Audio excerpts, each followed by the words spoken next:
partners, this is your update of what is going on. This is your St. Thomas edition. I'm currently here with Nika, and as some of you may have heard, we are starting a church and a campus ministry here. So we have been here this week and been serving the students at the University of the Virgin Islands, and it's been amazing. We had 10 students at our first meeting of the semester, and you are a part of that. So thank you so much for praying and believing for what's going on here in St. Thomas.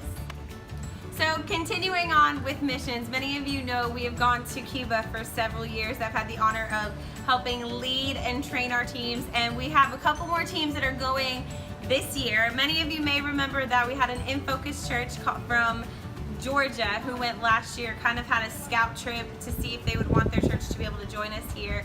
And they are coming back this year with the full team. So that's going to be happening in May.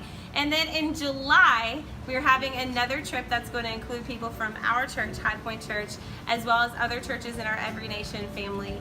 And so that is going to be happening before our World Conference that's being held in Orlando this year. So lots of exciting things going on in Cuba and missions here.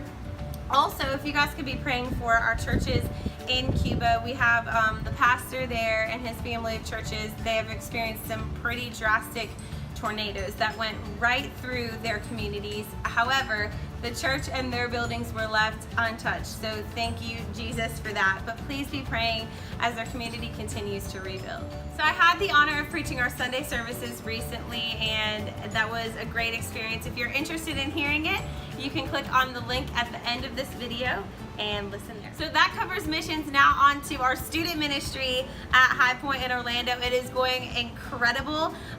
We have thankfully been able to grow a team. So while I've been in and out of town and in and out of the country, I have a team of 7 people who are able to cover the bases of everything and lead the small group discussion and do all of those things while I'm out of town. So that's been a huge blessing. So thank you for that. And last but certainly not least, I got married. So I am thankful and excited for this new transition season in life.